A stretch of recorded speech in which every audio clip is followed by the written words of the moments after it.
আসসালামু আলাইকুম সুপ্রিয় ভবিষ্যৎ আইনজীবীগণ, কমেন্ট করবেন সাউন্ড ক্লিয়ার শোনা যাচ্ছে কিনা, ভিডিও ক্লিয়ার দেখা যাচ্ছে কিনা, সবাই একটু কমেন্ট করবেন।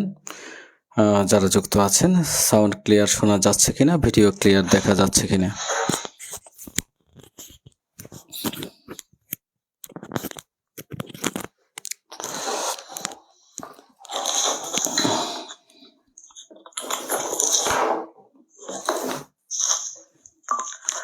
আসসালামু আলাইকুম। রুকিয়া সুলতানা, রোজা রহমান, আব্দুল বাকি যুক্ত আছেন, তাজমুল হক, মোহাম্মদ আমিনুল ইসলাম, সব ঠিক আছে। ওকে, অনেকে যুক্ত আছেন।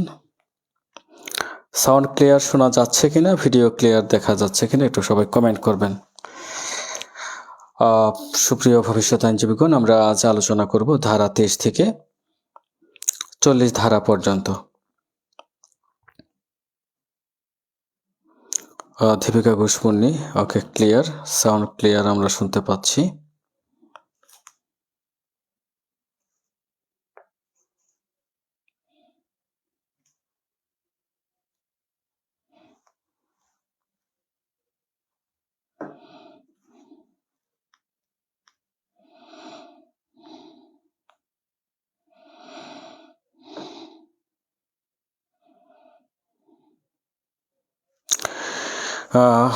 মিরাজুল ইসলাম সালাম দিয়েছেন।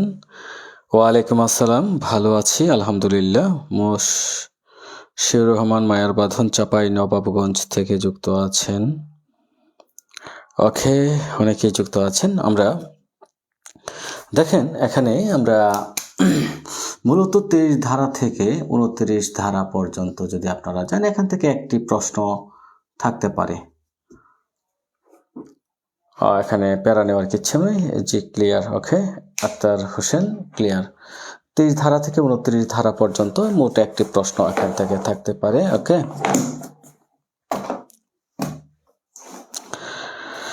তো আমরা আলোচনা করি। আজকের আলোচনার মূল বিষয়টা কি? সুনির্দিষ্ট প্রতিকার আইনের 23 ধারা। দেখেন, আমরা এই 23 ধারার সাথে 28 ধারাটা মিলিয়ে পড়বেন। 23 ধারার সাথে কত ধারা? 28 ধারা। 23 ধারার সাথে 27 ধারা।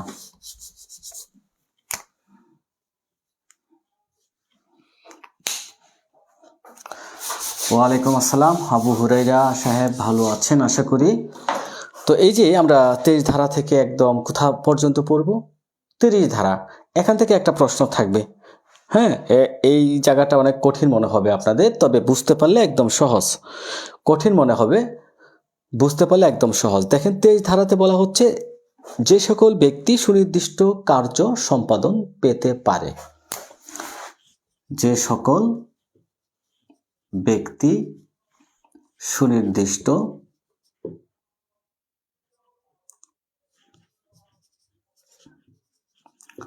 কার্য সম্পাদন পেতে পারে। কে পেতে পারে? পেতে পারে। আর আমরা এখানে যদি দেখি, দেখেন 27 ধারাতে সেম তার উল্টোটা, যাদের বিরুদ্ধে সুনির্দিষ্ট কার্য সম্পাদন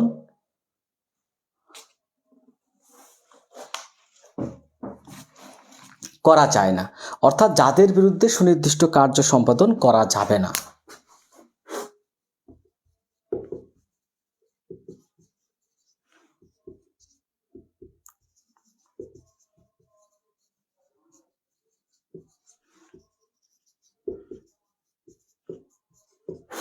দেখেন, 27 ধারা আর উল্টো 23 ধারা। মায়া হাসান যুক্ত আছেন, আলহামদুলিল্লাহ ভালো আছি।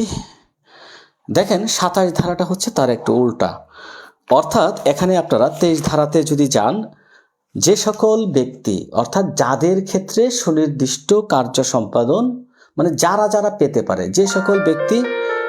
যে সকল ব্যক্তি সুনির্দিষ্ট কার্য সম্পাদন পেতে পারে, এটা হচ্ছে কত ধারায় আমরা দেখলাম, এটা বলা হচ্ছে 23 ধারা। এখানে কয় শ্রেণীর ব্যক্তির কথা বলা হচ্ছে? প্রশ্ন হলে এখান থেকে হতে পারে যে যারা বলতে বোঝাচ্ছে যে সকল ব্যক্তি, কে কে সুনির্দিষ্ট, এই যে আমরা সুনির্দিষ্ট কার্য সম্পাদনের যে প্রতিকারটা আদালতে চাইব, এখানে কোন কোন ব্যক্তি চাইতে পারে, কে কে এই সুনির্দিষ্ট প্রতিকার পেতে পারে, কয় শ্রেণীর ব্যক্তি পেতে পারে? এখানে বলা হচ্ছে মোট 8 শ্রেণীর ব্যক্তি। কত শ্রেণী? 8 শ্রেণীর ব্যক্তি এই সুনির্দিষ্ট কার্য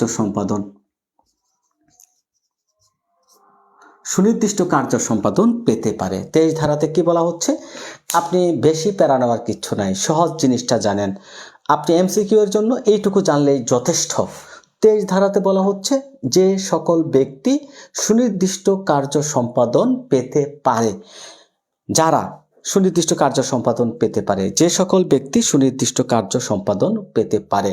পরীক্ষায় প্রশ্ন হতে পারে কয় শ্রেণীর ব্যক্তি সুনির্দিষ্ট কার্য সম্পাদন পেতে পারে? কয় শ্রেণীর ব্যক্তি পেতে পারে? 8 শ্রেণীর ব্যক্তি। হ্যাঁ, ভেরি গুড। 8 শ্রেণীর ব্যক্তির কথা এখানে বলা হয়েছে। কয় শ্রেণী? 8 শ্রেণী। ওকে, এই যে 8 শ্রেণীর ব্যক্তি এখানে সুনির্দিষ্ট কার্য সম্পাদন পেতে পারে, এটাই বলা হচ্ছে মূলত 23 ধারাতে। হ্যাঁ, সবাই কমেন্ট দিবেন, অনেকেই যুক্ত আছেন। দেখেন, এখন এই যে 8 শ্রেণীর ব্যক্তি, এটা আপনি মুখস্থ করে ফেলতে পারেন। 8 শ্রেণীর ব্যক্তিকে এটা পড়ানোর কিচ্ছু নাই। যে চুক্তির যে কোনো পক্ষ একটা চুক্তি করবে, একাধিক পক্ষ থাকতে পারে, এই যে চুক্তি করলো, যে কোনো পক্ষ এখানে সুনির্দিষ্ট প্রতিকার পেতে পারে। চুক্তির যে স্বার্থটা আছে, স্বার্থ বিষয়ে জড়িত যে কোনো ব্যক্তি, অর্থাৎ চুক্তিতে যে কোনো পক্ষের স্বার্থ সংশ্লিষ্ট যারা প্রতিনিধি আছে, চুক্তিতে স্বার্থ সংশ্লিষ্ট প্রতিনিধিগণ বা তাদের প্রধানগণ এখানে এই প্রতিকারটা পেতে পারে।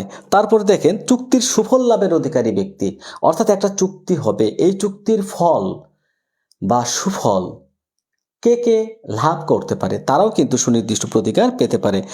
আজীবন প্রজা, তারাও পেতে পারে। ভবিষ্যৎ উত্তরাধিকারীগণ, দেখা যাচ্ছে আপনি একটা চুক্তি করলেন, এই চুক্তির ফলটা ভবিষ্যৎ উত্তরাধিকারীগণ পাবে, তারাও এখানে পাবেন। ঠিক আছে, যে কোনো কোম্পানি, নতুন ঘটিত কোম্পানি ইত্যাদি ইত্যাদি 8 প্রকার, এগুলো মুখস্থ করলে আরো মূল বিষয়গুলো ভুলে যাবেন, দরকার নাই। আপনি এখান থেকে সহজেই শিখে রাখুন। 23 ধারাতে বলছে যে সকল ব্যক্তি সুনির্দিষ্ট কার্য সম্পাদন পেতে পারে, হেডলাইনটা মনে রাখবেন এখান থেকে। কয় শ্রেণীর ব্যক্তি পেতে পারে? 8 শ্রেণীর ব্যক্তি পেতে পারে, এটুকুই আপনার জন্য যথেষ্ট। আমরা যদি 27 ধারাতে চলে যাই, এখানে বলা হচ্ছে যে সকল ব্যক্তি কি পারে না, যাদের বিরুদ্ধে সুনির্দিষ্ট কার্য সম্পাদন করা যায় না। আপনি কোন কোন ব্যক্তির বিরুদ্ধে বা কাদের পক্ষে এই সুনির্দিষ্ট প্রতিকার দেওয়া যায় না, মানে কারা পেতে পারে না, কাদের বিরুদ্ধে, যাদের বিরুদ্ধে সুনির্দিষ্ট কার্য সম্পাদন করা যাবে না, কাদের পক্ষে যাবে? 8 শ্রেণী। কাদের পক্ষে যাবে না? এখানে বলা হচ্ছে 5 শ্রেণীর ব্যক্তি।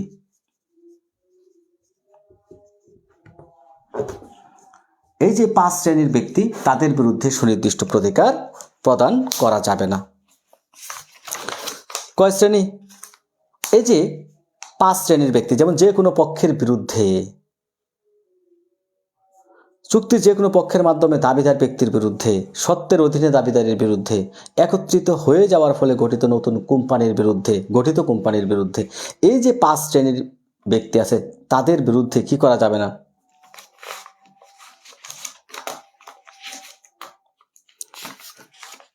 সুনির্দিষ্ট কার্য সম্পাদন করা যাবে না। ওকে, আমরা তেমনিভাবে যদি দেখেন যে 24 ধারার সাথে বিপরীত ধারা আপনি মিলিয়ে পড়বেন 28 ধারা।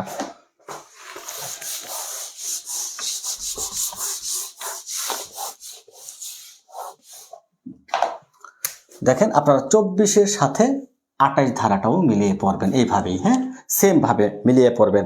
এখানে বলা হচ্ছে প্রতিকারের ক্ষেত্রে ব্যক্তিগত প্রতিবন্ধকতা, যাদের ক্ষেত্রে সুনির্দিষ্ট কার্য সম্পাদন করা যায় না, অর্থাৎ ব্যক্তিগত প্রতিবন্ধকতা। সুনির্দিষ্ট প্রতিকারের ক্ষেত্রে এই যে সুনির্দিষ্ট প্রতিকার, এই সুনির্দিষ্ট প্রতিকারের ক্ষেত্রে কি করা যাবে না? ব্যক্তিগত প্রতিবন্ধকতা, অর্থাৎ যাদের বিরুদ্ধে, যাদের ক্ষেত্রে সুনির্দিষ্ট কার্য সম্পাদন করা যায় না, অর্থাৎ যাদের বিরুদ্ধে আপনি কি করা যাবে না, এই যে সুনির্দিষ্ট প্রতিকার আইনের যে প্রতিকারগুলোর কথা বলা হচ্ছে, যাদের ক্ষেত্রে সুনির্দিষ্ট প্রতিকার মঞ্জুর করা যাবে না, কার্যকর করা যাবে না। এখানে কয় শ্রেণীর ব্যক্তি দেখেন, এখানে মোট 4 শ্রেণীর ব্যক্তির কথা বলা হচ্ছে। আপনি এখানে এটাই মনে রাখবেন, 4 শ্রেণীর ব্যক্তির বিরুদ্ধে 24 ধারাতে 24(4) আছে 4 শ্রেণীর ব্যক্তি।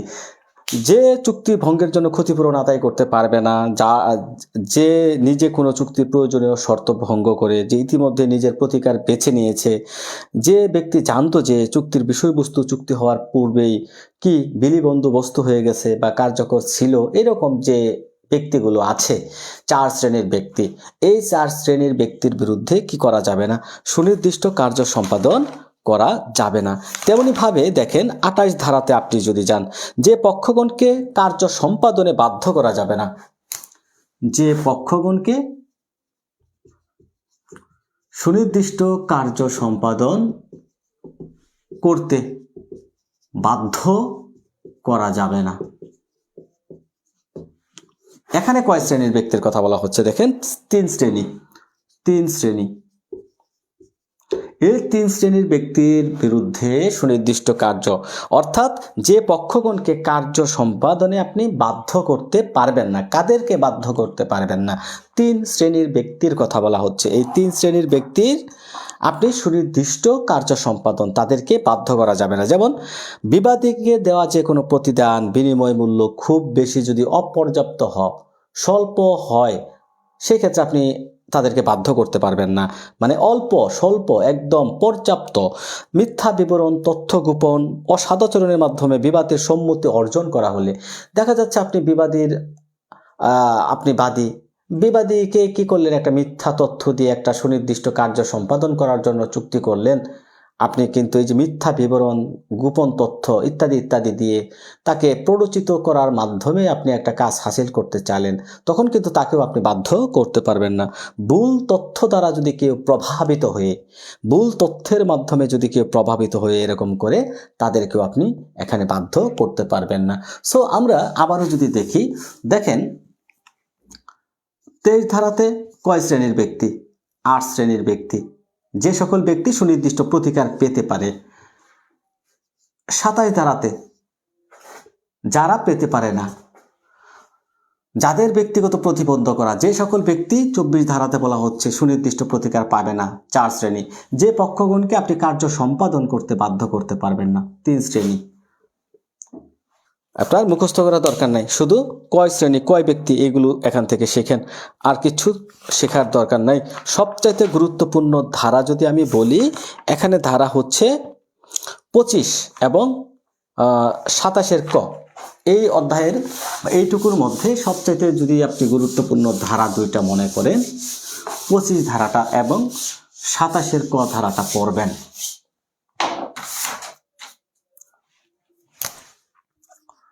25 ধারাটা দেখেন কি বলা হচ্ছে। 25 ধারাতে যে সকল বিষয়ে বলা হচ্ছে, সত্য নেই, কি নেই? সত্য নেই। অর্থটা বুঝতে হবে, সত্য নেই এমন স্থাবর অস্থাবর কোনো সম্পত্তি, এমন স্থাবর সম্পত্তি বা যে কোনো একটা অস্থাবর সম্পত্তি, কি বলছে? সত্য নেই এমন স্থাবর অস্থাবর সম্পত্তি বিক্রয় বা ইজারার ক্ষেত্রে চুক্তি, যে কোনো স্থাবর হোক বা অস্থাবর হোক, একটা সম্পত্তি নিয়ে, যে সম্পত্তিতে আপনার কোনো সত্য নেই বা মালিকানা নেই, এমন কোনো সম্পত্তি নিয়ে যদি আপনি কি করেন? চুক্তি করেন, যে সম্পত্তিতে আপনার কোনো সত্য নাই, কি নাই? সত্য নেই। যদি আপনার সত্যই না থাকে, তখন কি করা যাবে? কি করবে? সত্য নেই এমন কোনো চুক্তি কি করা যাবে? কার্যকর করা যাবে? নো। এখানে 25 ধারাতে বলা হচ্ছে যে এমন কোনো চুক্তি কার্যকর করা যাবে না। সিম্পল বিষয়। দেখেন 25 ধারাতে বলা হচ্ছে সহজ একটা বিষয়। ধরেন একটা জমি, এই একটা জমিতে এ নামক ব্যক্তি বি নামক ব্যক্তির সাথে বিক্রয় চুক্তি করলো। কিসের চুক্তি? বিক্রয় চুক্তি। কিন্তু এই জমি এ নামক ব্যক্তি বলতেছে এটা আমি মালিক, কিন্তু এমন কোনো সম্পত্তিতে তার কোনো মালিকানা নেই, কাগজপত্র নেই, সত্য নেই। সত্য নেই এমন ব্যক্তি কর্তৃক বিক্রয় বা ইজারা চুক্তি, যে কোনো বিক্রয় বা ইজারা চুক্তি। কি চুক্তি? এটা হতে পারে কোনো বিক্রয় চুক্তি বা ইজারা চুক্তি। এই রকমের চুক্তি আদালত কি করবেন না? কার্যকর করবেন না। স্থাবর সম্পত্তি বা অস্থাবর যাই হোক না কেন, হ্যাঁ, স্থাবর বা অস্থাবর, স্থাবর বা অস্থাবর সম্পত্তি বিক্রয় বা ইজারা চুক্তি তাদের পক্ষে সুনির্দিষ্টভাবে কার্যকর করা যাবে না। 25 ধারা।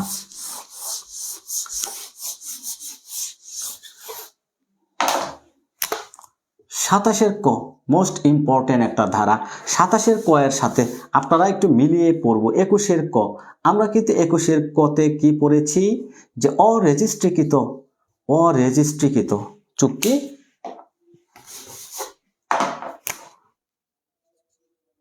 অরেজিস্ট্রিকৃত চুক্তি কি করা যাবে না? বলবৎ করা যাবে না।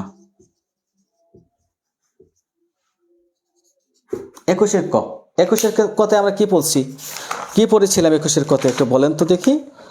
21-এর কতে আমরা কি পড়েছিলাম আপনারা মনে আছে? যে 2005 সালের কত তারিখ থেকে? 1 জুলাই থেকে অরেজিস্ট্রিকৃত বিক্রয় চুক্তি সুনির্দিষ্টভাবে কার্যকর করা যায় না, বলবৎ করা যায় না, কার্যকর করা যায় না। স্থাবর অরেজিস্ট্রিকৃত স্থাবর সম্পত্তি কি করা যাবে না? বলবৎ করা যাবে না, কার্যকর করা যাবে না। কিন্তু আমরা 27-এর ক ধারাতে দেখব ইজারা চুক্তি আংশিক সম্পাদনের ক্ষেত্রে সুনির্দিষ্ট কার্য সম্পাদন। ইজারা চুক্তির আংশিক সম্পাদন, ইজারা চুক্তির আংশিক সম্পাদনের ক্ষেত্রে সুনির্দিষ্ট কার্য সম্পাদন। দেখেন এই যে বিষয়টা 27-এর ক ধারা, ইজারা চুক্তি যখন রেজিস্ট্রেশন বাধ্যতামূলক হওয়া সত্ত্বেও যদি আপনি রেজিস্ট্রেশন না করেন, দেখেন এক কথাই মনে রাখবেন, ইজারা চুক্তি এটা কি করতে হবে? রেজিস্ট্রেশন বাধ্যতামূলক। কিন্তু আছে এখানে, দেখেন কিন্তু ধরেন দখল যদি আপনি বুঝাইয়া দেন, দখল কি করলে? আংশিক কার্য সম্পাদন বলতেই বোঝাচ্ছে দখল হস্তান্তর করলে, দখল বুঝাইয়া দিলে। দেখেন হ্যাঁ, অরেজিস্ট্রিকৃত বিক্রয় চুক্তি সুনির্দিষ্টভাবে কার্যকর করা যাবে না। যেমন বায়নানামা, মৃদুলা তালুকদার 2005 সালের 1 জুলাই হতে অরেজিস্ট্রিকৃত চুক্তি বলবৎ করা যাবে না। Very good.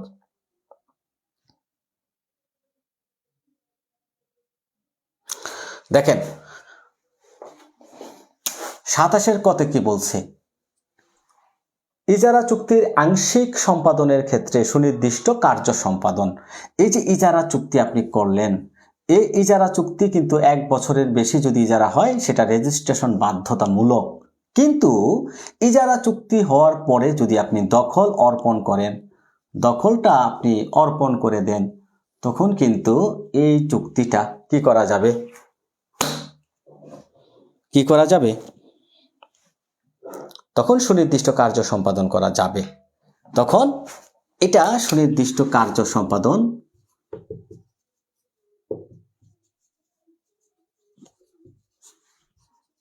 করা যাবে। ইজারা চুক্তি অরেজিস্ট্রিকৃত হলেও, মানে মূল কথাটা বুঝেন, বেসিকটা জানেন, 27-এর ক ধারা থেকে প্রশ্ন কমন পড়তে পারে, এটা গুরুত্বপূর্ণ এইটুকুর মধ্যে। যেমন ধরেন ইজারা চুক্তি আংশিক কার্য সম্পাদন, এই ক্ষেত্রে পদ্ধতিটা কি? এই ক্ষেত্রে পদ্ধতিটা হচ্ছে, আমরা দেখেন 21-এর ক ধারার সাথে মিলিয়ে পড়তে পারেন যে অরেজিস্ট্রিকৃত চুক্তি কি করা যাবে না? অরেজিস্ট্রিকৃত চুক্তি হলে 1 জুলাই 2005-এর পর থেকে এগুলো কি করা যাবে না? সুনির্দিষ্ট কার্য সম্পাদন করা যায় না। কিন্তু 27-এর ক ধারাতে যে বিষয়টা, যে ইজারা চুক্তি আংশিক কার্য সম্পাদনের ক্ষেত্রে সুনির্দিষ্ট কার্য সম্পাদন করা যাবে, যদি সেটা কি হয়, দখল অর্পণ করা হয়। ইজারা চুক্তি করলেন, সেটা রেজিস্ট্রেশন হয়নি, রেজিস্ট্রেশন অরেজিস্ট্রিকৃত ইজারা চুক্তি। যেমন ধরেন অরেজিস্ট্রিকৃত ইজারা চুক্তিও কি করা যাবে, সুনির্দিষ্ট কার্য সম্পাদন করা যাবে যদি কি হয়, দখল অর্পণ হয়। মূল বিষয় হচ্ছে এটা। 21 ক ধারা নিবন্ধিত নয় এমন চুক্তি সুনির্দিষ্টভাবে কার্যকর করা যাবে না। মায়া হাসান, 21 কতে আমরা পড়ছি, কিন্তু 27 কতে একটু ভিন্ন। 27 কতে বলছে যে অরেজিস্ট্রিকৃত ইজারা চুক্তি আংশিক সম্পাদন হলে সেক্ষেত্রে কি করা যাবে, যদি দখলটা হস্তান্তর বা দখল অর্পণ করা হয় সেক্ষেত্রে সুনির্দিষ্ট কার্য সম্পাদন করা যাবে। ঠিক আছে স্যার, 27 ক বুঝতে পারছি না, দিনা আফরোজ। আচ্ছা, না বুঝতে পারলে আমি আরেকবার বুঝিয়ে দেই। দেখেন, এখানে বলা হচ্ছে, হেডলাইনটা পড়েন, যে ইজারা চুক্তির আংশিক সম্পাদনের ক্ষেত্রে সুনির্দিষ্ট কার্য সম্পাদন। সিম্পল বিষয়, যে ইজারা চুক্তি যদি আপনি দেখা যাচ্ছে একটা ইজারা চুক্তি করলেন, এই চুক্তিটা রেজিস্ট্রি করেন নাই। 21 কতে আমরা পড়ছি রেজিস্ট্রি করা বাধ্যতামূলক, কিন্তু আপনি রেজিস্ট্রি করেন নাই, এখানে কি আপনি সুনির্দিষ্ট কার্য সম্পাদন পেতে পারেন? হ্যাঁ, এখানে পেতে পারেন, যদি সেটা দখলটা অর্পণ করা হয়। ইজারা চুক্তি দখল অর্পণ করা হলে তখন সেটা অরেজিস্ট্রিকৃত হলেও সেটা সুনির্দিষ্ট কার্য সম্পাদন করা যাবে। সিম্পল বিষয় তো। আবার বলি যে অরেজিস্ট্রিকৃত ইজারা চুক্তি, এটা কি কার্য সম্পাদন করা যাবে কিনা? যাবে কখন? তখনই যাবে যদি দখলটা অর্পণ করা হয়। কি হয়? দখল অর্পণ করা হয়। আর কিচ্ছু বোঝার দরকার নাই, যে অরেজিস্ট্রিকৃত ইজারা চুক্তি কার্য সম্পাদন করা যাবে যদি ওই ইজারার সম্পত্তির দখলটা অর্পণ করা হয়। বুঝতে পেরেছেন কিনা? এইটুকু বুঝেন, এই দুইটা লাইন বুঝেন, যে ইজারা চুক্তি কার্য সম্পাদন করা যাবে অরেজিস্ট্রিকৃত হলেও। রেজিস্ট্রিকৃত হলে তো সমস্যা নাই, তবে এখানে দখল অর্পণ করা হলে সেই ইজারা চুক্তি যদি অরেজিস্ট্রিকৃত হয়ে থাকে তবুও সেখানে কি করা যাবে, সুনির্দিষ্ট কার্য সম্পাদন করা যাবে দখল অর্পণ করা হলে। মৃদুলা চক্রবর্তী নাকি মৃদুলা তালুকদার, রাইট? বুঝতে পেরেছেন কিনা? ইজারা চুক্তি কার্য সম্পাদন করা যাবে যদি দখল অর্পণ করা হয়। এক কথা মনে রাখেন, দখল অর্পণ হলে ইজারা চুক্তি কার্য সম্পাদন করা যাবে, সেটা যদি অরেজিস্ট্রিকৃত হয়, রেজিস্ট্রিকৃত নাও হয়ে থাকে। বুঝতে পেরেছেন কিনা কমেন্ট করেন। অরেজিস্ট্রিকৃত ইজারা চুক্তি কার্য সম্পাদন বুঝছেন? কমেন্ট করেন, কমেন্ট। 29 ধারাতে চলে যাচ্ছি, কমেন্ট করবেন সবাই, বুঝতে পেরেছেন কিনা। খারিজের পর কি করা যাবে না? চুক্তি ভঙ্গের মামলা দায়েরের প্রতিবন্ধকতা। চুক্তি ভঙ্গের মামলা দায়েরের প্রতিবন্ধকতা। স্যার, এখানে থেকে একটা প্রশ্ন বানান। খারিজের পর চুক্তি ভঙ্গের কি জন্য মামলা দায়েরের প্রতিবন্ধকতা।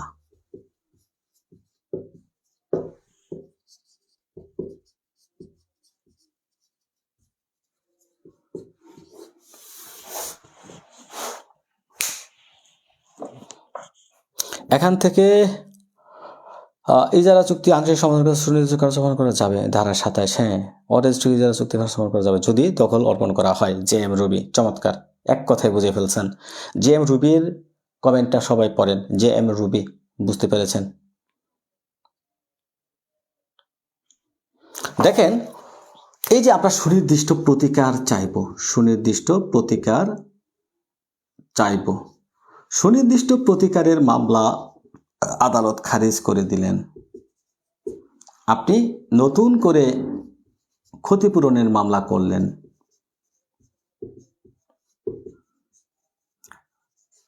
এটাই হচ্ছে মূল বিষয়।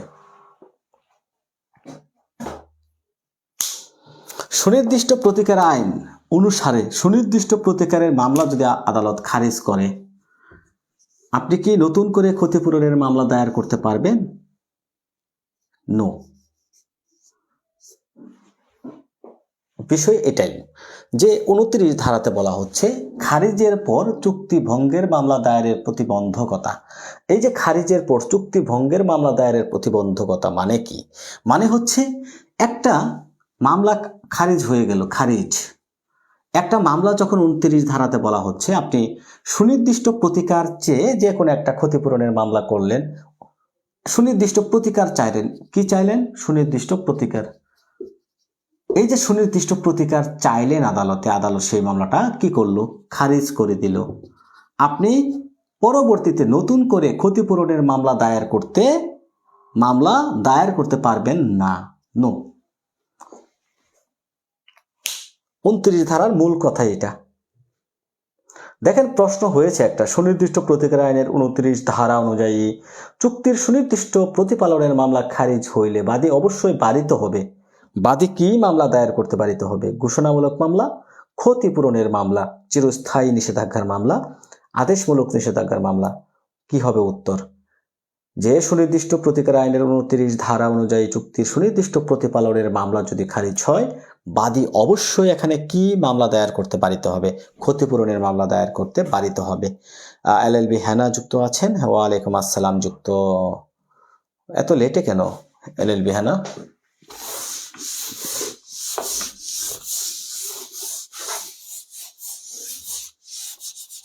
দেখেন, 23 ধারা থেকে 30 ধারা না বুঝলে নাই, সমস্যা নাই। এখান থেকে যদি প্রশ্ন হয়, একটা প্রশ্ন হবে। এত প্যারা নেওয়ার কিচ্ছু আছে? আমি যতটুকু আপনাদেরকে পড়ালাম, হ্যাঁ, রেস জুডিকাটার মতো আমি যতটুকু পড়ালাম, এর মধ্য থেকে আপনারা 23 ধারাটা একটু পড়বেন, 27 ধারাটা, 27-এর ক, তারপরে হচ্ছে 29 ধারা আর 25। এটা বুঝতে পারলেই ওকে। আমি যতটুকু বুঝিয়েছি, প্রশ্ন হলে একটা, এর মধ্য থেকে হবে। এখান থেকে একটা প্রশ্ন হতে পারে, এই ধারাগুলোর মধ্য থেকে হবে। এখন প্রশ্ন হলো, 23 ধারাতে কয় শ্রেণীর ব্যক্তির কথা বলা হচ্ছে? একটু কমেন্ট করেন।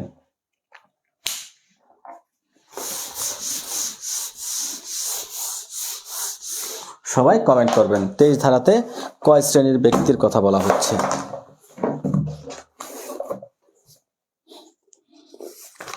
Very good.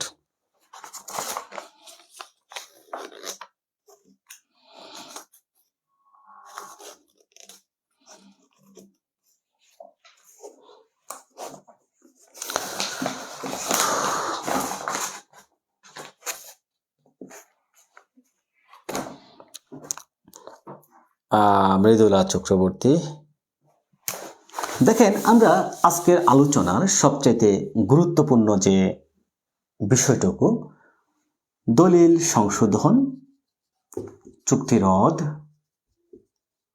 দলিল বাতিল, তিনটা বিষয় খুবই খুবই গুরুত্বপূর্ণ, খুবই ইম্পর্টেন্ট। এখান থেকে আপনি 100% প্রশ্ন থাকবে।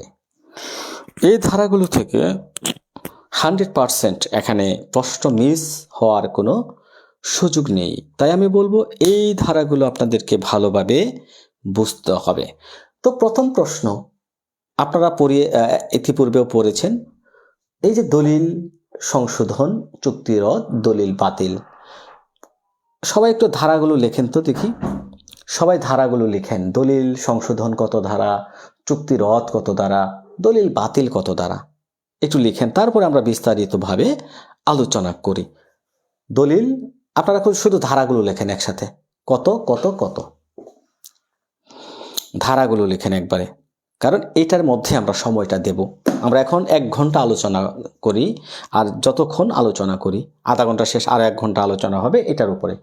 দলিল সংশোধন, চুক্তি রদ, দলিল বাতিল।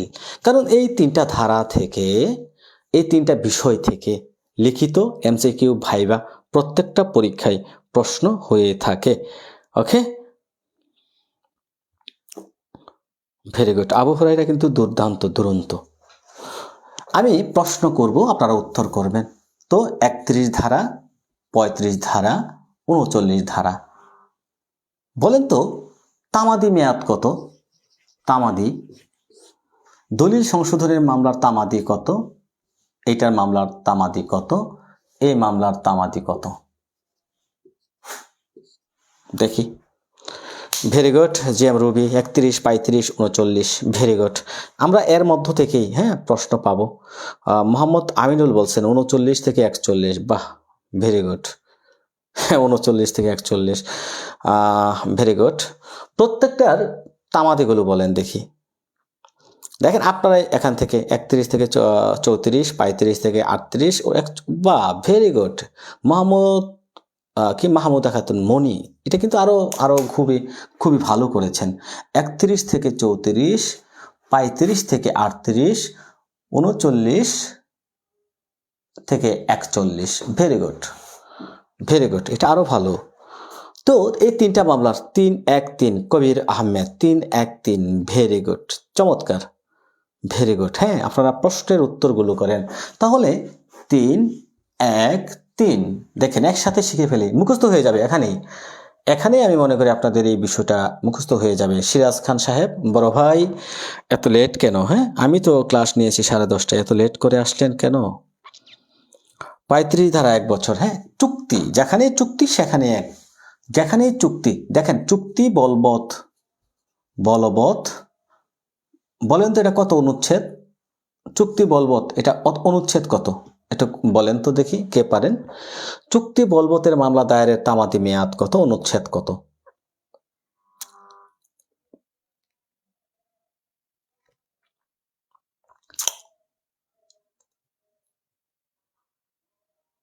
ভেরি গুড, মুখস্থ হয়ে যাবে। 3টে একসাথে পড়বেন তো তবেই না আপনার মুখস্থ হয়ে যাবে, ভুলবেন না, আপনি উল্টাপাল্টা হবে না। আবু হুরাইরা, ভেরি গুড। আবু হুরাইরা কিন্তু এখানে দুর্দান্ত, 113, 1 বছর। এটা কত? এটা হচ্ছে 114। তাহলে আমরা প্রথমে চুক্তি রদের যে তামাদিটা শিখে ফেললাম, চুক্তির বলবৎ 1 বছর, চুক্তি রদ এটাও 1 বছর, যেখানেই চুক্তি সেখানেই। ওকে, তাহলে চুক্তি রদ হলে 114, চুক্তি বলবৎ হলে 113। চুক্তি রদ মানে বাতিল, ভঙ্গ করা। চুক্তির বলবৎ হলে 113, 1 বছর। ঠিক আছে, এইভাবে মনে রাখবেন। তো অনুচ্ছেদ কত? এটার অনুচ্ছেদ কত? এটা দেখি কে পারেন, সবাই কমেন্ট করবেন। Very good.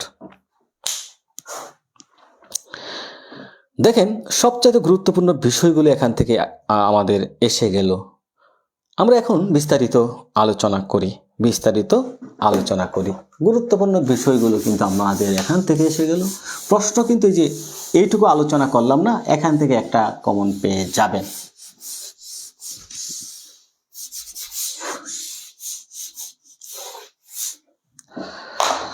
ওকে, আমরা চলে যাচ্ছি দলিল সংশোধন। কোথায় দলিল সংশোধন? 31 ধারা। দলিল সংশোধন কয়টি ক্ষেত্রে হয়? দেখেন দলিল ভুল ভ্রান্তি হতে পারে,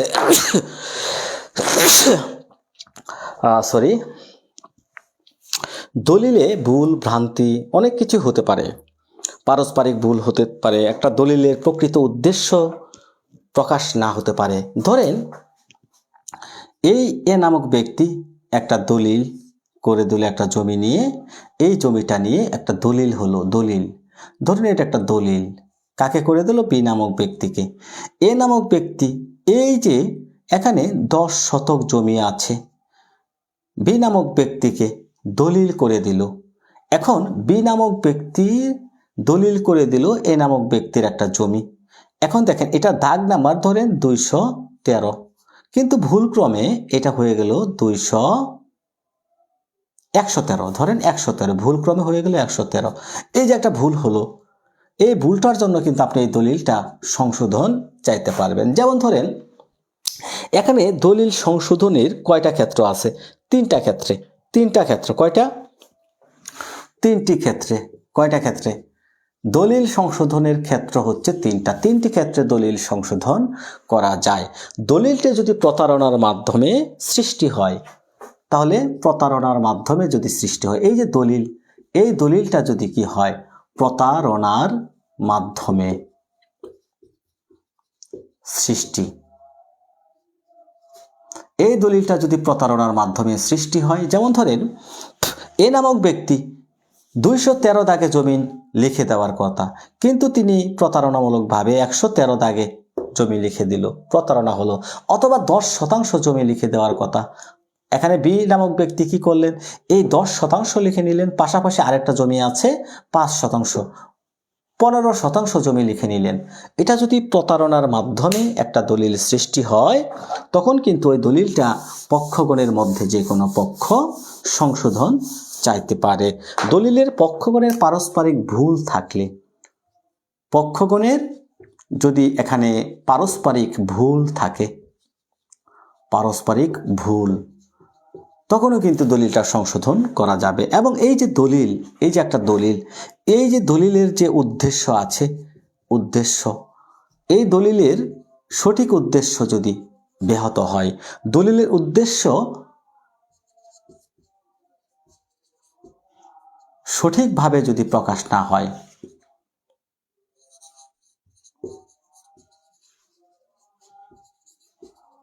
একটা দলিল আপনি করলেন, ওই দলিলটা কি করলো না, তার উদ্দেশ্যটা কি, এই উদ্দেশ্যটা সঠিকভাবে যদি প্রকাশ না হয় দলিলের মাধ্যমে, তখনও কিন্তু এই দলিলটা আপনি সংশোধন চাইতে পারেন। তাহলে তিনটি ক্ষেত্রে এখানে কি করা যাবে, দলিল সংশোধন করা যাবে। এই যে তিনটা কারণের যে কোনো একটা কারণ হতে পারে, সেটা প্রতারণার মাধ্যমে যদি সৃষ্টি হয়, পক্ষগণের মধ্যে যদি পারস্পরিক কোনো মিস্টেক, ভুল হয়, এবং এই দলিলটার যদি তার উদ্দেশ্য, যে উদ্দেশ্যে দলিলটা করা, সেই উদ্দেশ্য যদি ব্যাহত হয়, প্রকাশ না পায়, তখন কিন্তু দলিলটা সংশোধনের আদেশ চাইতে পারবেন। জেম রুবি কিন্তু চমৎকারভাবেই এখানে লিখছেন যে প্রতারণা বা পক্ষগণের পারস্পরিক ভুলের হলে, উভয় পক্ষের ভুল হলে দলিলের প্রকৃত যে উদ্দেশ্য সেটা প্রকাশ না পেলে। ভেরি গুড জেম রুবি। এখন এই যে আমরা দলিলের যে সংশোধন, এই দলিল সংশোধনের যে মামলাটা দায়ের করতে হবে, এখান থেকে আপনাদেরকে যে বিষয়টা আমি বললাম প্রথমে, এখান থেকে আপনাকে মনে রাখতে হবে এই দলিল সংশোধনের মামলার তামাদি মেয়াদ হচ্ছে 1 বছর। বলেন তো কত? 3 বছর। এটা কত নাম্বার আর্টিকেলে বলা আছে? 95-96 আর্টিকেলে বলা হচ্ছে। কোর্ট ফি দিয়ে মামলা করতে হবে। কোর্ট ফি কত? Ad valorem court fee, ad valorem court fee, এটা অ্যাড ভ্যালোরাম কোর্ট ফি দিয়ে বা মূল্যানুপাতিক কোর্ট ফি দিয়ে মামলাটা দায়ের করতে হবে। হ্যাঁ, মূল্যানুপাতিক। এখন দেখেন একটা কথা এখানে মনে রাখবেন, এখানে একটা কথা আছে, কথাটা কি, যে তৃতীয় কোনো পক্ষ যদি সরল বিশ্বাসে কি করে, তৃতীয় পক্ষ এখানে সরল বিশ্বাসে যদি কোনো জমি ক্রয় করে, মূল্যের বিনিময়ে কোনো একটা দলিল করে, তাহলে তৃতীয় পক্ষের অধিকারে হস্তক্ষেপ করে এই দলিলটা সংশোধন করা যাবে না। তৃতীয় কোনো পক্ষ কর্তৃক সরল বিশ্বাসে মূল্যের বিনিময়ে অর্জিত অধিকারের দলিল সংশোধনের কোনো প্রকার হস্তক্ষেপ করা যাবে না। কার? তৃতীয় কোনো পক্ষের অধিকারে হস্তক্ষেপ করে, তৃতীয় কোনো পক্ষ যদি দেখা যাচ্ছে, তৃতীয় পক্ষ কি করে, মূল্যের বিনিময়ে এবং গুড ফেইথে, সরল বিশ্বাসে কি করে, একটা জমি, ধরেন এই একটা দলিল হলো, একটা জমি নিয়ে, একটা ভূমি নিয়ে একটা মামলা হলো, ধরেন এই ভূমি, এ নামক ব্যক্তি এই ভূমিটা কি করলেন, তার ছেলেকে লিখে দিলেন, তার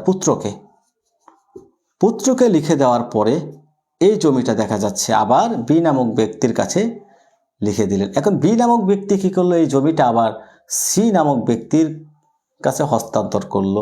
এখন সে পুত্রটা বলতেছে এই জমিটা তো আমাকে আগে লিখে দিছে। এই ক্ষেত্রে দেখেন এখানে এই যে তৃতীয় কোনো পক্ষ সরল বিশ্বাসে এই বিষয়টা করলো, এখানে কিন্তু তার অধিকারে হস্তক্ষেপ করে এই দলিলটা সংশোধন করা যাবে না। এটা আদালতের, হ্যাঁ, অবশ্যই বিবেচনামূলক ক্ষমতা। এটা আদালতের বিবেচনামূলক অবশ্যই ক্ষমতা।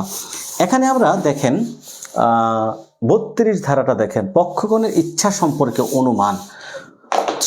পক্ষগণের ইচ্ছা সম্পর্কে অনুমান 32 ধারাতে দেখবেন দলিল সংশোধনের এই যে উভয় পক্ষগণের ইচ্ছা সম্পর্কে অনুমান। আদালত যখন একটা দলিল, এই যে একটা দলিল যখন আদালত সংশোধন করার জন্য আদেশ দিবেন, এই আদেশের পূর্বে আদালত দলিল সংশোধনের আদেশের পূর্বে এই পক্ষগণের ইচ্ছা সম্পর্কে আদালত প্রিজাম্পশন করবেন। কি করবেন?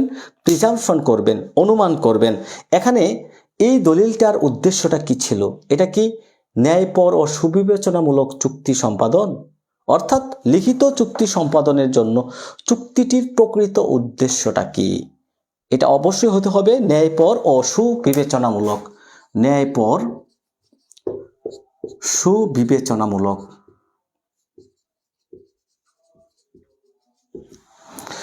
পক্ষগণের ইচ্ছা সম্পর্কে অনুমান করবেন, অর্থাৎ আদালত যখন একটা দলিল সংশোধন করবেন তখন আদালত, ভালো করে খেয়াল করেন, আদালত যখন একটা দলিল সংশোধন করবেন তার পূর্বে আদালত দেখবেন যে এই পক্ষগণের ইচ্ছাটা কি ছিল। ইচ্ছা, এই যে ইচ্ছা, তাদের ইচ্ছাটা ছিল ন্যায়পর ও সুবিবেচনামূলক ছিল কিনা, এটার উপর ভিত্তি করে কিন্তু, ঠিক আছে।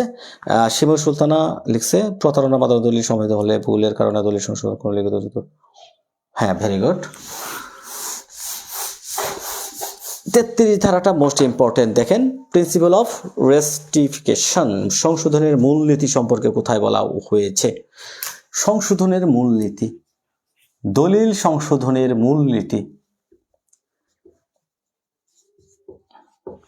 এই যে দলিল সংশোধনের মূলনীতি, এই মূলনীতি সম্পর্কে 33 ধারাতে বলা হচ্ছে যে দলিল সংশোধনের মূলনীতি, একটা দলিল আদালত যখন সংশোধন করবেন এই মূলনীতিটা কি? মূলনীতিটা হচ্ছে এটাই, এই যে একটা দলিল, এর অর্থটা কি, দলিলের উদ্দেশ্য কি ছিল, কি অর্থে ব্যবহার হতো, দলিলের অর্থটা কি, অর্থ কি, তার উদ্দেশ্য কি,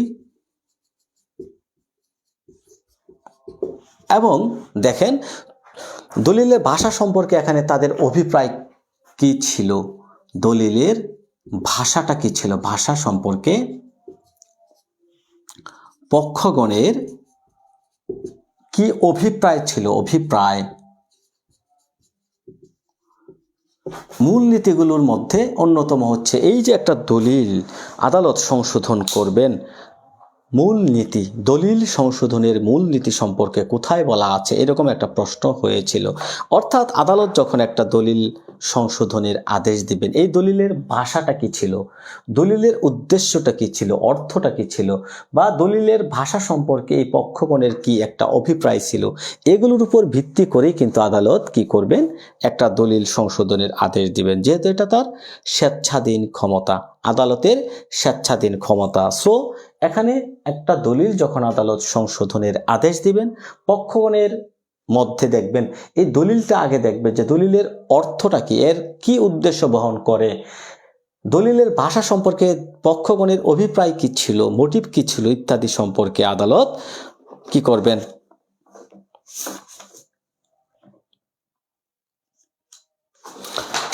আমরা দেখব চুক্তিরোধ, রেসিশন মে বি অ্যাডজার্ন, অর্থাৎ বিচারপূর্বক চুক্তিরোধ।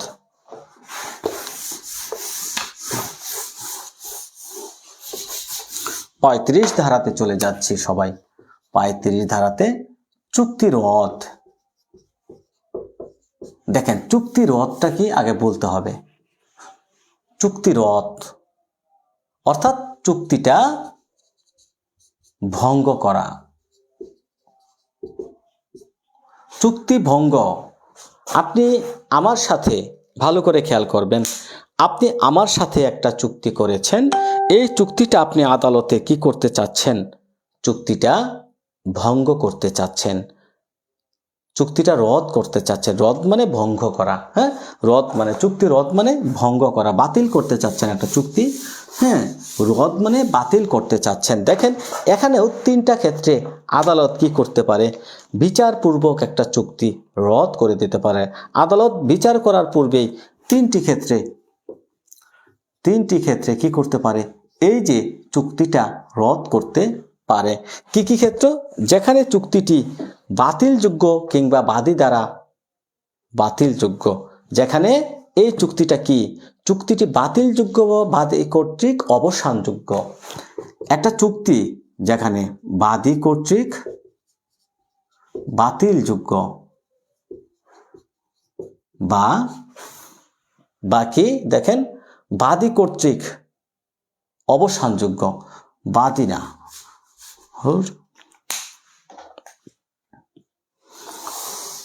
ধরেন বাতিলযোগ্য চুক্তি, এটা কি রদ করা যাবে? অবশ্যই। বাতিলযোগ্য চুক্তি বা বাদী কর্তৃক অবসানযোগ্য, এমন একটা চুক্তি আছে যেটা বাতিলযোগ্য চুক্তি। বাতিলযোগ্য চুক্তি কখনো চুক্তিটা কি হবে না, বহাল হবে না, এটা রদ হবে। হ্যাঁ, চুক্তি রদ বাতিল একই বিষয়। রদ মানেই তো বাতিল করা, চুক্তি ভঙ্গ করবেন আপনি, হ্যাঁ, এটাই হচ্ছে মূল বিষয়। খাদিজা, ওকে। তারপরে দেখেন 2 নম্বরে যে বিষয়টা, যেখানে চুক্তিটি অবৈধ, বাদী থেকে বিবাদী অনেক দোষী, অর্থাৎ অবৈধ চুক্তি বাদী থেকে বিবাদী বেশি দায়ী।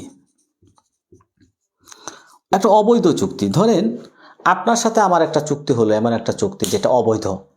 ধরেন এই যে মাদকের ব্যবসা নিয়ে একটা চুক্তি করলো কেউ কোনো ব্যক্তি মাদকের ব্যবসার চুক্তি করলো, এটা কি আপনি বহাল করা যাবে? এটা তো অবশ্যই বাতিলযোগ্য, অবৈধ চুক্তি, এটা বহাল করা যাবে না। এবং বিবাদী যদি বেশি দায়ী থাকে, বিবাদী, ধরেন এ নামক ব্যক্তি বি নামক ব্যক্তির সাথে একটা চুক্তি করলো, এই পয়েন্টটা দেখেন, বাদী থেকে বিবাদী বেশি দায়ী। ধরেন এ নামক ব্যক্তি বি নামক ব্যক্তির সাথে একটা চুক্তি করলো যে আমি আপনাকে কি করব, এই যে একটা গার্মেন্টস আছে, ধরেন গার্মেন্টস, এই গার্মেন্টসটা আমি বিক্রি করব। আমার এই গার্মেন্টসে প্রত্যেক বছর এখানে দেখা যাচ্ছে 1 লক্ষ টাকার শিপমেন্ট হয়। এই গার্মেন্টস থেকে 1 লক্ষ টাকার প্রত্যেক মাসে শিপমেন্ট হয়। অনেক কর্মচারী এখানে আছে, এই গার্মেন্টসটা আমি বিক্রি করব। অথবা ওইভাবে কঠিন না যায়, আমি এটা বলি, সহজ ভাষায় বলি, ধরেন একটা জমি বিক্রয়ের চুক্তি হলো, জমি। এখন এ নামক ব্যক্তি বলতেছে যে আমার এই জমিটা অনেক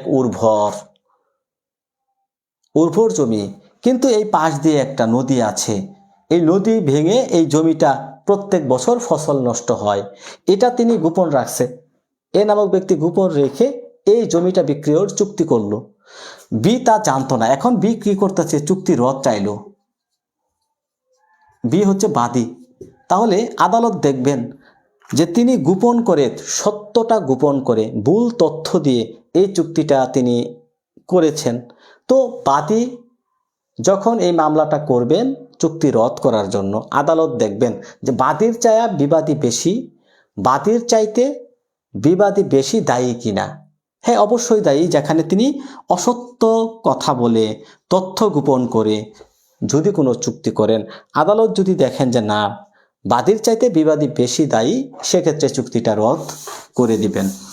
তাহলে আমরা 2 নাম্বার দেখলাম। 3 নাম্বার দেখেন, ক্রেতা, যে কোনো ক্রেতা হতে পারে বা ইজারাদাতা,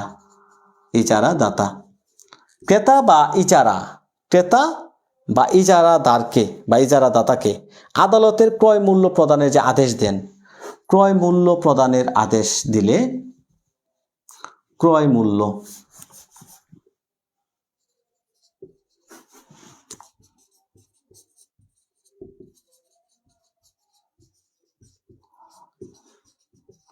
ব্যর্থ হলে সেক্ষেত্রে চুক্তিটা রদ হবে।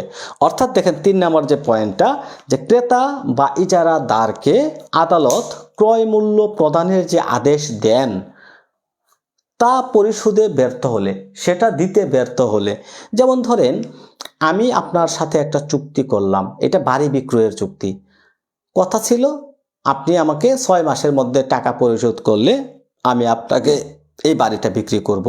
এখন এই 6 মাসের মধ্যে আপনি টাকা দিতে ব্যর্থ, তখন কি হবে? তখন এই চুক্তিটা রদ চাইতে পারবো। তাহলে তো আপনি 6 মাসের মধ্যে আমার এই টাকাটা পরিশোধ করেন নাই, বা কোনো ইজারা চুক্তি, আদালত একটা নির্দেশ দিল যে আপনি 2 মাসের মধ্যে টাকাটা পরিশোধ করেন, আপনি ইজারা গ্রহণ করেন অথবা এই চুক্তি বলবৎ করেন। আদালতের যে আদেশ 2 মাসের মধ্যে টাকা দেওয়ার, আপনি 2 মাসের মধ্যে আদালতে টাকা দিতে পারলেন না, তখন কিন্তু চুক্তিটা রদ হয়ে যাবে, বাতিল হয়ে যাবে, বা কি হবে? ভঙ্গ হয়ে যাবে। ভঙ্গ করতে চাচ্ছেন, একটা চুক্তি করলেন সেটাকে আপনি ভঙ্গ করতে চাচ্ছেন।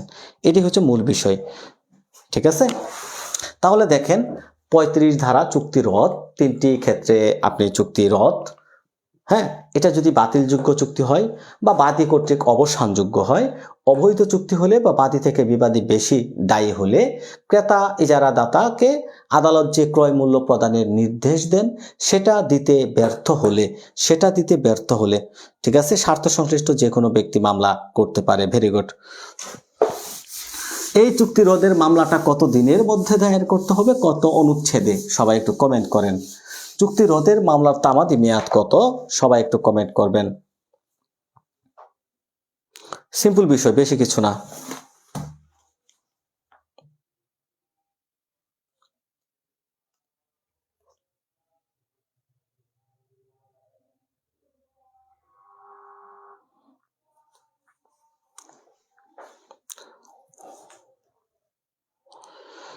একশো 114, হ্যাঁ ভেরি গুড। তাহলে চুক্তি 114 আর্টিকেলে 1 বছর মূল্যানুপাতিক কোর্ট ফি প্রদান করতে হবে। আপনি চুক্তি রদ করতে চাইলে আপনাকে মূল্যানুপাতিক কোর্ট ফি দিতে হবে। পাশাপাশি এখানে আদালতের স্বেচ্ছাধীন ক্ষমতা, এই 3টা বিষয় মনে রাখবেন। হ্যাঁ, আদালতের স্বেচ্ছাধীন ক্ষমতা, অবশ্যই চুক্তি রদ হয়ে যাবে তখন। তো দেখেন, ভুলের জন্য চুক্তি রদ 36 ধারায় দেখেন, খুবই গুরুত্বপূর্ণ।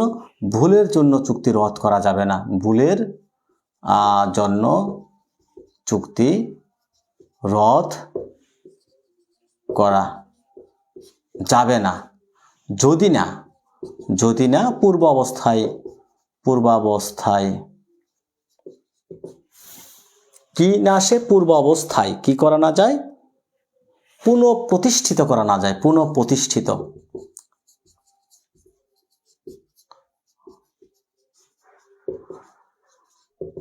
দেখেন, ভুলের জন্য, শুধুমাত্র আপনি ভুলের জন্য চুক্তি রদ করতে পারবেন না। 36 ধারাতে যে কথাটা বলা হচ্ছে, শুধুমাত্র ভুলের জন্য একটা চুক্তি রদ করা যাবে না যদি না ওই চুক্তির যে পক্ষগণের পূর্ববর্তী অবস্থায় যদি সেটা পুনঃপ্রতিষ্ঠিত করা না যায়। শুধুমাত্র ভুলের জন্য চুক্তি রদ করা যাবে না। পক্ষগণকে যদি পূর্ব অবস্থায় পুনঃপ্রতিষ্ঠিত না করা যায়। কি করা না যায়? পূর্বাবস্থায় পুনঃপ্রতিষ্ঠিত না করা যায়। ধরেন, এ নামক একজন ব্যক্তি এই একটা জমি বিক্রয়ের চুক্তি হলো বি নামক ব্যক্তির সাথে। এ নামক ব্যক্তি এই জমিটা মালিক, তিনি বিক্রয় করতে চাচ্ছেন এবং বি হচ্ছে ক্রেতা। এখন এখানে বি নামক ব্যক্তি একটা ভুল করলো, যে কোনো একটা ভুল হতে পারে। এই শুধুমাত্র ভুলের জন্য এই চুক্তি রদ করা যাবে না। রদ কেননা বি নামক ব্যক্তি যখন এই জমিটা ক্রয় করতে চাচ্ছে, তখন বি নামক ব্যক্তি আরেকটা জমি বিক্রি করে এই জমিটা তিনি ক্রয় করতে চাচ্ছেন। তাহলে এ নামক ব্যক্তি যখন এই জমিটা বিক্রি করতে চাচ্ছে, বি নামক ব্যক্তি আর একটা জমি, এরকম হয় না? দেখবেন অনেক লোক আছে যে এই জমিটা তো অনেক ভালো, আমি দেখা যাচ্ছে আরেকটা জমি বিক্রি করে এই জমিটা ক্রয় করব, এরকম তো হয়। এখন বি নামক ব্যক্তি দেখা যাচ্ছে এই জমিটা বিক্রি করে দিল, বিক্রি করে এই জমিটা তিনি ক্রয় করতে ইচ্ছুক। এ নামক ব্যক্তি বি নামক ব্যক্তির সাথে যখন একটা বিক্রয় চুক্তি হলো, বিক্রয় চুক্তি হওয়ার পরে বি নামক ব্যক্তি কি করলো, তার আরেকটা জমি বিক্রি করলো, সেখান থেকে টাকা এনে এই জমিটা তিনি রাখবেন। এই জমিটা বিক্রি করার পরে এ নামক ব্যক্তি যে কোনো একটা ভুলের জন্য চুক্তিটা রদ করতে চাচ্ছে। এখন আদালত এখানে বলতেছে 36 ধারায় যদি পূর্বের অবস্থায় যদি ফিরিয়ে আনা না যায় তাহলে চুক্তি রদ করা যাবে না। কারণ বি নামক ব্যক্তি কিন্তু এখানে একটা ক্ষতিগ্রস্ত, কারণ তিনি আরেকটা জমি ইতিমধ্যেই বিক্রি করে আসছেন, তাহলে তাকে যদি পূর্ব অবস্থায় ফিরিয়ে না দেন তবে না আপনি এই চুক্তিটা রদ করতে পারবেন। ঠিক আছে?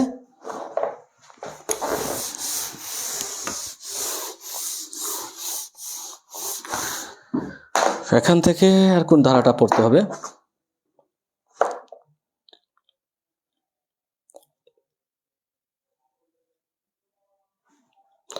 দেখেন 36 ধারা পড়লাম, 37 ধারাটা পড়তে পারেন যে সুনির্দিষ্ট কার্য সম্পাদনের মামলায় বিকল্প হিসেবে রদের প্রার্থনা। বিকল্প হিসেবে রদের প্রার্থনা। 37 ধারাটা পড়তে পারেন বিকল্প হিসেবে রদের প্রার্থনা।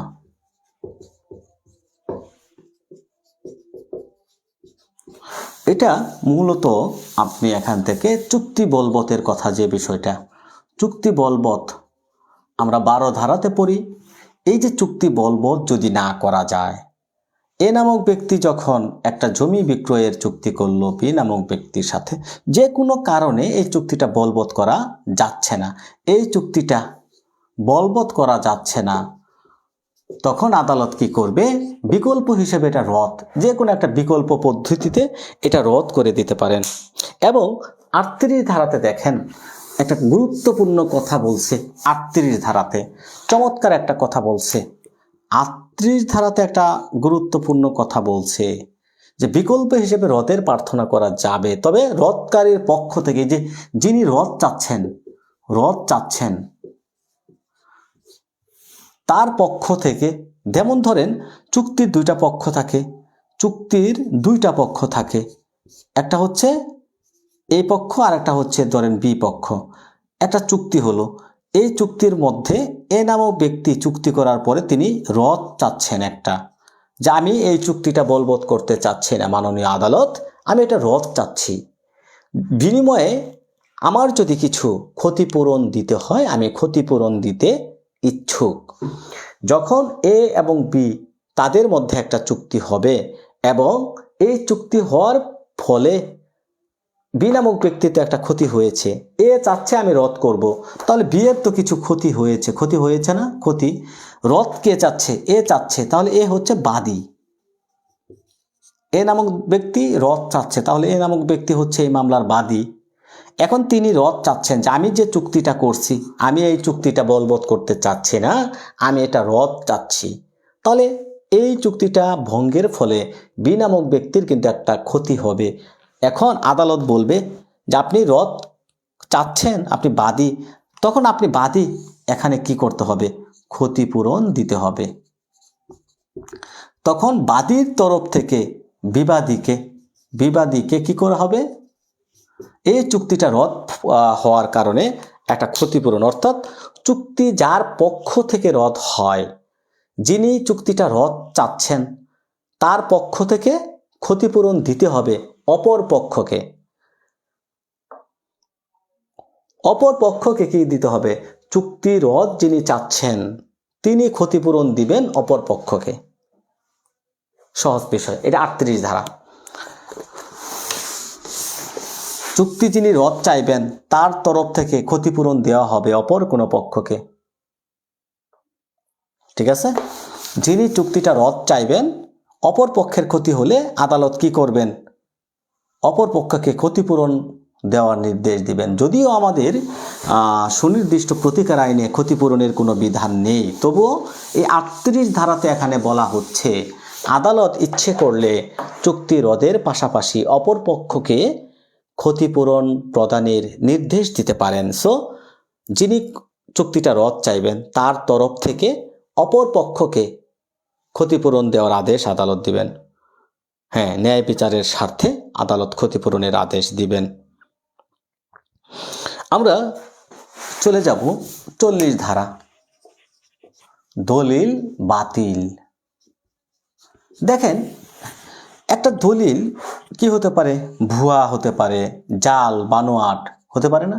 একটা দলিল যদি জাল হয়, ভুয়া হয়, বানোয়াট হয় ইত্যাদি, এই রকমের যে ভুয়া বানোয়াট জাল দলিলগুলো, যেগুলোর মাধ্যমে যে কোনো ব্যক্তির একটা গুরুতর ক্ষতির সম্ভাবনা বিদ্যমান, গুরুতর ক্ষতি হতে পারে একজন ব্যক্তির।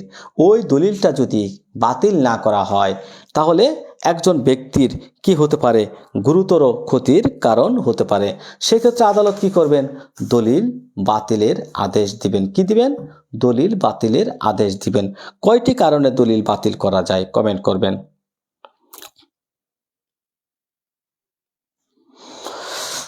হ্যাঁ কমেন্ট করবেন, দলিল বাতিল 39 ধারা। হ্যাঁ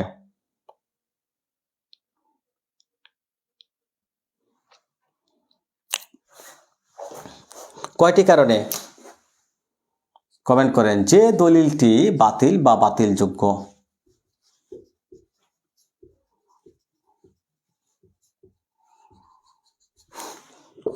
যে দলিল দ্বারা গুরুতর ক্ষতির আশু সম্ভাবনা বিদ্যমান, গুরুতর ক্ষতির আশঙ্কা আছে, ক্ষতির আশঙ্কা।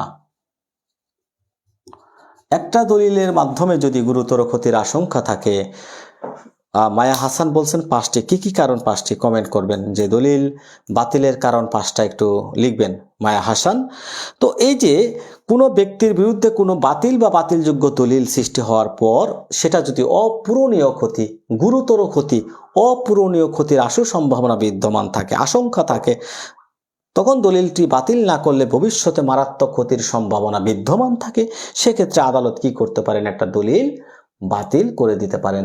অর্থাৎ একটা দলিল দেখা যাচ্ছে জাল হতে পারে, ভুয়া হতে পারে, বানোয়াট হতে পারে, এমন কোনো দলিল আদালত কি করতে পারেন, বাতিল করতে পারেন, যেটা ভয়েড বা ভয়েডেবল। হ্যাঁ, ভয়েড অর ভয়েডেবল, এবং যেটা কি গুরুতর ক্ষতির আশু সম্ভাবনা বিদ্যমান। সেক্ষেত্রে একটা দলিল আদালত কি করতে পারেন, বিরূপ সাধন করতে পারেন, বাতিল করতে পারেন।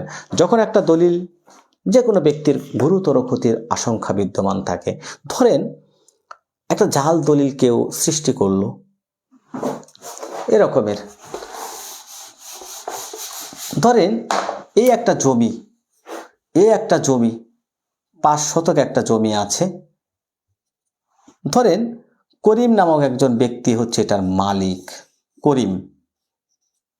করিম হচ্ছে 5 শতক জমির মালিক। তার 3টা ছেলে আছে, এ, বি এবং সি। এখন এই 3 ছেলে উত্তরাধিকারী রেখে করিম মারা গেল। ধরেন এটা 15% জমি। তাহলে এখানে প্রত্যেক ছেলে কিন্তু 5 শতক করে জমি তারা সমান অংশে তাদের হিস্সায় পেয়ে যাবেন, তাই না? এখন দেখেন এই যে 15% জমি 3টা ছেলে রেখে তিনি মারা গেলেন।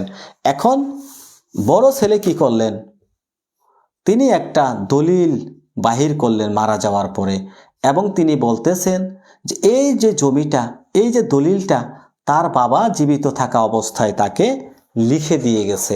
এমনও হতে পারে, অনেক হয় আমাদের এখানে। তিনি বলতেছেন, এ নামক ব্যক্তি বলতেছেন যে এই যে 15% জমি আমার বাবা করিম মারা যাওয়ার আগেই আমাকে লিখে দিয়ে গেছে, হেবা দিয়ে গেছে, এমন একটা বিষয় বলল। মূলত হচ্ছে তার বাবা তাকে জমি লিখে দেয় নাই, এটা হচ্ছে একটা জাল দলিল তিনি সৃষ্টি করছেন। তখন কিন্তু এই যে তারা 2 ভাই আছে, তাদেরকে এই সম্পত্তি থেকে বঞ্চিত করার জন্য তিনি যখন এই দলিলটা কি করলেন, বাহির করলেন, যে দলিলটা মিথ্যা বানোয়াট ভিত্তিহীন, তখন তারা আদালতের আশ্রয় নিয়ে কিন্তু এই দলিলটা বাতিল চাইতে পারবেন। অর্থাৎ যে দলিলটা বাতিল বা বাতিলযোগ্য এবং যে দলিলের মাধ্যমে কোনো ব্যক্তির গুরুতর ক্ষতি হওয়ার আশু সম্ভাবনা, মারাত্মক ক্ষতির আশু সম্ভাবনা বিদ্যমান থাকে, সেক্ষেত্রে এই দলিলটা আদালত কি করতে পারবেন, বাতিল করতে পারবেন। এখন দেখেন এখানে কে মামলা করতে পারে, কে মামলা করতে পারে, যে দলিলের যে কোনো পক্ষ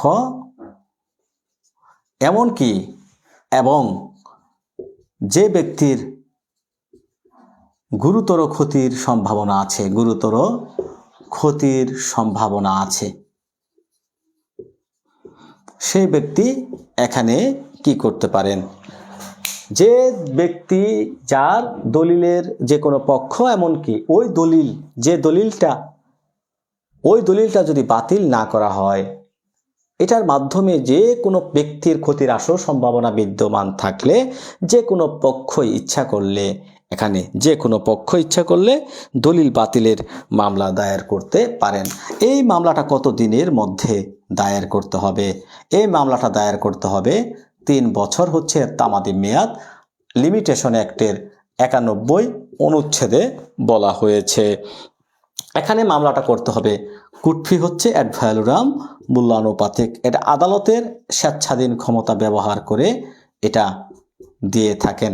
এখন দেখেন, এই যে দলিলটা বাতিল হলে, সরি স্যার, দলিল বাতিল 2টি ক্ষেত্রে, আর দলিলের শর্ত হলো 5টি। আচ্ছা ওকে, দলিলের শর্ত 5টি ভাইস, রাইট। এখন দেখেন, এই যে দলিলটা যদি রেজিস্ট্রিকৃত হয়, রেজিস্ট্রিকৃত কি হয়, এটা যদি 1908 সালের যে রেজিস্ট্রেশন আইন আছে, এই রেজিস্ট্রেশন আইন অনুসারে যদি এই দলিলটা রেজিস্ট্রেশন হয়ে থাকে, তখন কি করা হবে, ওই যে সাব রেজিস্ট্রি অফিসে দলিলটা রেজিস্ট্রি হয়েছে এই ডিক্রির একটা কপি ওই সাব রেজিস্ট্রি অফিসে দিতে হবে। দেখেন, আপনি দলিল করেন সাব রেজিস্ট্রি অফিসে, যে কোনো দলিল ভুল হলে বাতিল, সাব রেজিস্ট্রার কি বাতিল করতে পারবে? নো। দলিল সংশোধনও করতে পারবে না, বাতিলও করতে পারবে না। এটা কে পারে? একমাত্র দেওয়ানি আদালত। আপনি একটা দলিল সাব রেজিস্ট্রি অফিসে করলেন, সাব রেজিস্ট্রির অফিসার কিন্তু আপনার দলিল বাতিল বা সংশোধন করতে পারেন না। একটা দলিলে একমাত্র ক্ষমতা হচ্ছে, বাতিল সংশোধন করার ক্ষমতা হচ্ছে একমাত্র দেওয়ানি আদালতের। এখন দেখেন, একটা দলিল যেটা রেজিস্ট্রেশন হয়েছে কিন্তু এটা একটা ক্ষতির কারণ হতে পারে, সেক্ষেত্রে আদালত যখন দলিলটা বাতিল করবেন, ডিক্রি দিবেন, ওই ডিক্রির একটা কপি কি করতে হবে, কোথায় পাঠাতে হবে? ওই ডিক্রির একটা কপি যে সাব রেজিস্ট্রি অফিসে ওই দলিলটা সম্পাদিত হয়েছে ওই সাব রেজিস্ট্রি অফিসে প্রেরণ করতে হবে। কি করতে হবে? প্রেরণ করতে হবে। যে সাব রেজিস্ট্রি অফিসে দলিলটা সম্পাদন হয়েছে ওই দলিলের বাতিল করার জন্য কি করতে হবে? দলিল বাতিলের মামলার একটা ডিক্রির নকল ওই সাব রেজিস্ট্রি অফিসে প্রেরণ করতে হবে এবং সেখানে তারা থামবহি বা আরও যা যা কার্যপদ্ধতি আছে সাব রেজিস্ট্রি অফিসে পাওয়ার পরে ওই দলিলটা বাতিল করে দিবেন, বিলুপ সাধন করে দিবেন। ওকে, মাজহারুল ইসলাম যুক্ত আছেন।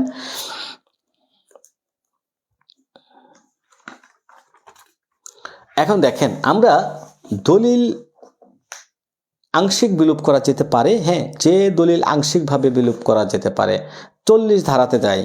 40 ধারা, সরি 39 ধারা তো পড়লাম আমরা, 40 কেন লিখলাম? এটা 39 ধারা পড়ছি, দলিল বাতিল। হ্যাঁ, কি লিখতেছি, মাথা নষ্ট, সারাদিন দৌড় পাইরা। 40 ধারাতে বলছে আংশিক দলিল বাতিল, আংশিকভাবে দলিল বাতিল, আংশিক দলিল বিলোপ।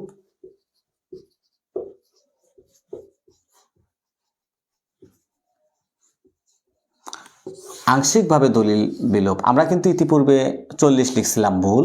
39 ধারাতে হচ্ছে দলিল বাতিল, 40 ধারাতে বলা হচ্ছে আংশিকভাবে দলিল বাতিল। আপনারা ভুল হলে বলেন না কেন ভাই, মাথা তো ঠিক নাই, সারাদিন দৌড় পড়ছে কুটে। হ্যাঁ হ্যাঁ, খাদিজা বলছেন 39 ধারা, ভেরি গুড।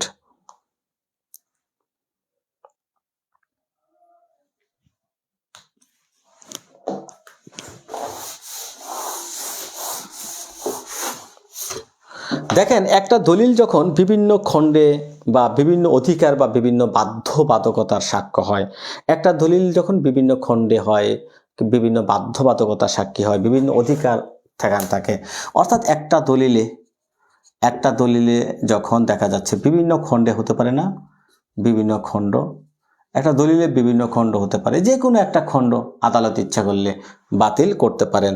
সো এখান থেকে মনে রাখবেন যে দলিল আংশিকভাবে, একটা দলিলে বিভিন্ন অধিকার নিয়ে সৃষ্টি হলে, বিভিন্ন খণ্ডে রচিত হলে, যে কোনো একটা খণ্ড, যে কোনো একটা অধিকার আদালত বাতিল করতে পারেন। হ্যাঁ,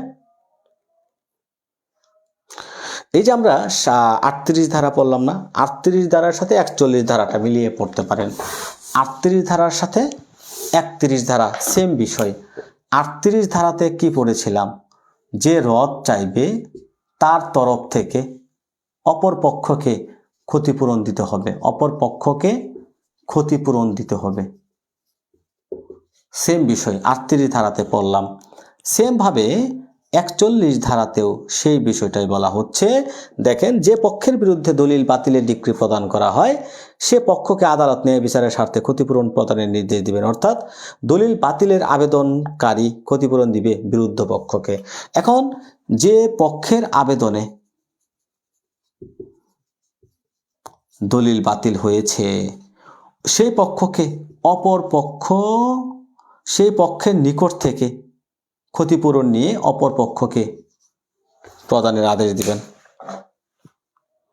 ভেরি গুড। সম্পূর্ণ দলিল বাতিল 40, সম্পূর্ণ দলিল বাতিল 39, আংশিক দলিল বাতিল 40। Very good.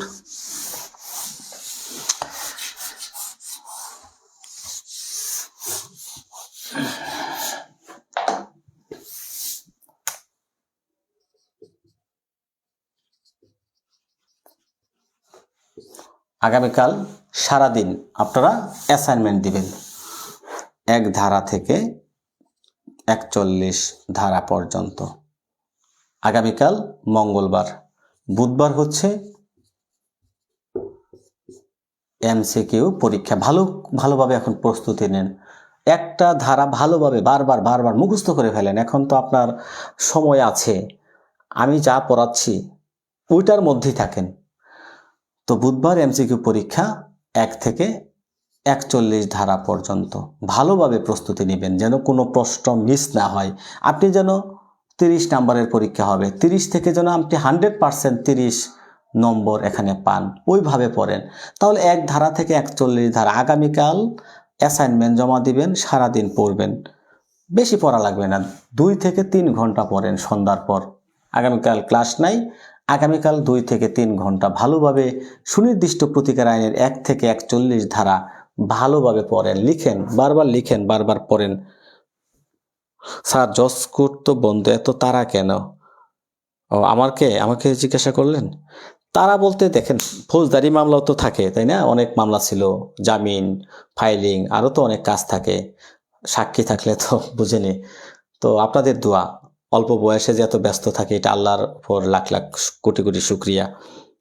ঠিক আছে, সবাই তো আর ব্যস্ত হয় না, আল্লাহ তো যাকে ব্যস্ত রাখেন তাকে রাখেন, এটা আল্লাহর একটা নিয়ামত। দেখেন ভাই, অনেক আইনজীবী আছে রোদে বসে থাকে, কিন্তু আমি চা খাওয়ার সময় পাই না কোর্টে, এটাও আল্লাহর একটা নিয়ামত, আপনাদের দোয়া। যাই হোক, অ্যাসাইনমেন্ট হচ্ছে আগামীকাল দিবেন 1 থেকে 41 ধারা, একবারে 1 থেকে 41 ধারা পর্যন্তই দিবেন, ভালোভাবে দিবেন, সুন্দর করে লিখবেন। যাদের হাতের লেখাটা সুন্দর হবে তাদেরটা ফেসবুকে পোস্ট হবে, যেমন মায়া হাসানেরটা পোস্ট দিয়ে থাকি আমি মাঝে মাঝে, খুবই সুন্দরভাবে লিখেন মায়া হাসান। আর আরেকটা বিষয় হচ্ছে এমসিকিউ পরীক্ষাটা দিবেন, 30 নাম্বারের এমসিকিউ পরীক্ষা অনুষ্ঠিত হবে। এখানে প্রবলেমেটিক প্রশ্ন দিয়ে, আমি ভালোভাবে গুরুত্বপূর্ণ প্রশ্ন দিয়ে আপনাদের এমসিকিউ পরীক্ষাটা নেব, কেউ যেন পরীক্ষায় মিস না করেন। এবং দেখেন, এই যে আমি প্রথম ক্লাসে বলেছিলাম, শর্ত দিয়েছিলাম আপনাদের, যে আপনাদের কি করতে হবে, নিয়মিত ক্লাস, সপ্তাহে 3-4 দিন যাই এখন ক্লাস নেই, কারণ পরীক্ষা কখন হয়। তাই আমিও সময় দিচ্ছি আপনাদের, শুক্রবার শনিবার 2 দিন ক্লাস, সোমবার ক্লাস, 3 দিন ক্লাস, একটা রুটিন দিয়ে দিলাম। অনেকেই প্রত্যেক দিন মেসেজ দিবেন, স্যার আজকে ক্লাস হবে না, আশায় থাকবেন। আশায় কেন থাকবেন ভাই, এখন সপ্তাহে 3টা ক্লাস নিচ্ছি, বৃহস্পতি, শুক্র, সোমবার, বুধবার পরীক্ষা। এটাই হচ্ছে রুটিন, এটাই হচ্ছে সারা। অনেকের দোয়া আছে আপনার উপর ইনশাল্লাহ। শুক্রবার, বৃহস্পতিবার 2 দিন ক্লাস, যেহেতু পরীক্ষার যদি আমরা আবার সংবাদ পাই তখন তো প্রত্যেক দিন ক্লাস নেব, তাই এখন তার প্রত্যেক দিন ক্লাস নেওয়া কি আমার সম্ভব বলেন? তো এখন আমি বৃহস্পতিবারে ক্লাস নেব, শুক্রবারে ক্লাস নেব, সোমবারে ক্লাস নেব, এই 2 দিন ভালো ক্লাস, একটু লং টাইমে হবে, সোমবারেও ক্লাস। এবং এই 3 দিনে যা পড়ালাম ভালোভাবে মুখস্থ করে ফেলবেন 5 দিনে। 1 দিন পরীক্ষা দেন, এত চাপ নেওয়ার তো দরকার নেই এখন। এই চাপটা নেবেন। স্যার কি ফৌজদারি করেন? ফৌজদারি বেশি করি ভাই, ফৌজদারিটা বেশি করা হয়। ঠিক আছে স্যার, অনেক দোয়া আছে আপনার উপর ইনশাল্লাহ। সো কি বললাম, ভালোভাবে প্রস্তুতি নিতে হবে। এখন যেহেতু হাতের সময় আছে, আমার মনে হয় না নির্বাচন যদি হয় নির্বাচনের আগে পরীক্ষা হবে, এটা আমার ধারণা। সো সময় যেহেতু আছে, প্রত্যেকটা আইন এমনভাবে ভিত্তিটা গড়ে তুলুন, একদম বেসিকটা এমনভাবে জানুন যেন লিখিত সহ প্রস্তুতি হয়ে যায়। আপনারা একটা কাজ করবেন, এই যে আমি 41 ধারা পর্যন্ত পড়ালাম, লিখবেন, সবাই লিখবেন, লিখবেন পড়বেন, লিখবেন পড়বেন। পাশাপাশি যদি যাদের হাতে বেশি সময় আছে, এই ধারার মধ্যে যেগুলো লিখিত পরীক্ষায় প্রশ্ন হয়েছে একবার দুইবার লিখিত প্রশ্নগুলো পড়বেন। আমার কথাটা বোঝানো গেছে? যে আপনারা কি হবে, এর মাঝখানে সময় তো আছে আপনাদের হাতে, প্রত্যেক দিন দেখেন কেউ পড়া মিস করবেন না। যেমন কালকে ক্লাস নাই দেখে কি আপনারা ক্লাস মিস করছেন, আমি ক্লাস নেই না দেখে আপনারা পড়বেন না, এমনটা যেন না হয়। প্রয়োজন বোধে কালকে যখন ক্লাসের টাইম, ওই ক্লাসের টাইমে এই রেকর্ডটা আবার দেখবেন, এটাও কিন্তু আরেকটা ভালো। আরেকটা বিষয় হচ্ছে এর মধ্য থেকে 1 থেকে 40 ধারার মধ্যে লিখিত পরীক্ষায় প্রশ্ন হয়েছে, সেগুলো দেখবেন, একবার দুইবার পড়বেন। কারণ যতই পড়বেন ততই শিখবেন, জানার কোনো এখানে শেষ নাই। তাই আমি বলবো, পরিশ্রম সৌভাগ্যের প্রসূতি। পরিশ্রম করেন, পরীক্ষা যখনই হোক ইনশাল্লাহ ভালো কিছু, আমি মনে করি আমাদের এই গ্রুপ থেকে ভালো কিছু হবে, আশা করি। হ্যাঁ, শুভরাত্রি, আল্লাহ হাফেজ, দেখা হবে বুধবারে পরীক্ষার সময়। হ্যাঁ।